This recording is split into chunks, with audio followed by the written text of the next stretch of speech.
Very well, my lord. We'll play hide and seek with more than he bargained for. Come here, Leonardo. What did you tell me today? That your niece Beatrice was in love with Signor Benedict? Oh yes, keep watching. The trap is set.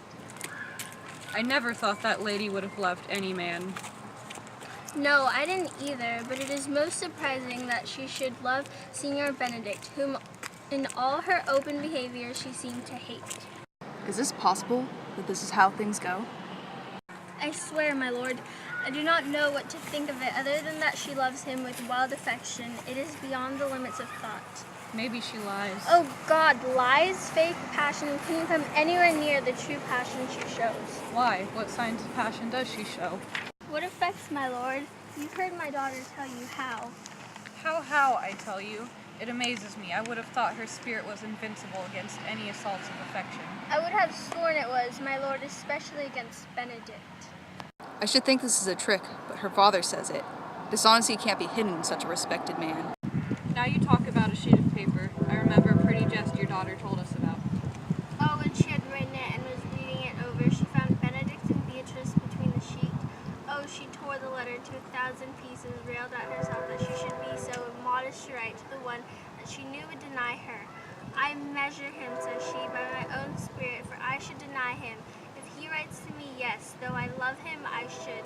Then down upon her knees she falls, weeps, sobs, beats her heart, tears her hair, prays, curses.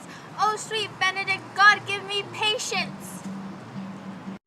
She does indeed, my daughter says so, and the ecstasy has so much overtaken her that she's afraid she'll embarrass herself. It would be good if Benedict could find out some other way, if she didn't know. To what end? He would make a joke out of it and torment her more. And he should. It were an alms to hang him. She's an excellent sweet lady, and out of all suspicion, she's virtuous. And she is exceedingly wise. In everything but in loving Benedict. Oh, my lord, wisdom and blood fighting in so tender a body, we have 10 proofs to one that blood has the victory. I am sorry for her, as I have just cause, being her uncle and her guardian. I wish she'd given this love to me. I would have ignored all other options and married her. Please tell Benedict and listen to what he says. Do you think it will be good? Hero thinks she'll surely die, for she says she'll die if she doesn't love her. And she'll die before she makes her love known, and she'll die if he woos her rather than she'll bate one breath of her crosses. She does well. If she offers her love, it's very possible he will find it not worth accepting, for that man, as you know well, has a contemptuous spirit. He is a very proper man. He has indeed a good outward happiness. Before God and in my mind very wise. He does indeed show some sparks that are like wit. And I take him to be valiant. As Hector, I assure you, in taking care of fights, you could say he is smart, for he either avoids them with carefulness or undertakes them with a Christian-like fear. If he does fear God, he must necessarily keep quiet, for he might enter a fight trembling with fear. And so he will, for the man does fear God. However, it doesn't seem in him because of some big joke he will make. Well, I'm sorry for your niece. Shall we go find Benedict and tell him of her love, or give her time to get over it? No, that's impossible. She may damage her heart out first. Well, we will hear more about it by your daughter. Let's forget about it for a while. I love Benedict, but I wish he would check himself and see he is unworthy of such a lady. My lord, will you walk with me? Dinner is ready. If he doesn't give her attention because of this, I will never trust my expectations. Let there be the same expectation for her, and that your daughter and her gentleman carry through with the plan. The sport will be when they have an opinion on each other's affections and nothing else. That's the scene which I will mostly want to see, merely because it'll be a dumb show. Let's go send her to call him in for dinner.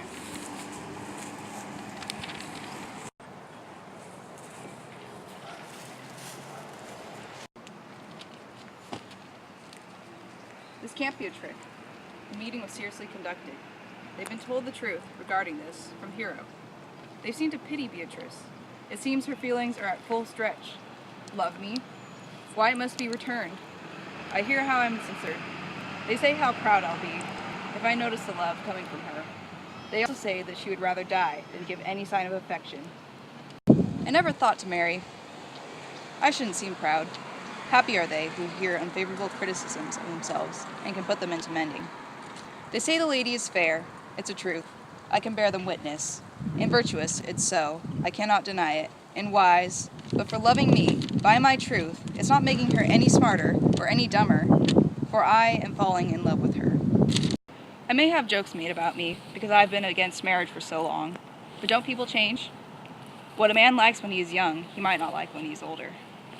Should the jokes of others bring a man away from his desires? No, the world must be populated. When I said I should die a bachelor, I didn't think I should live till I were married. Here comes Beatrice. Why, she's a fair lady. I do spy a bit of love.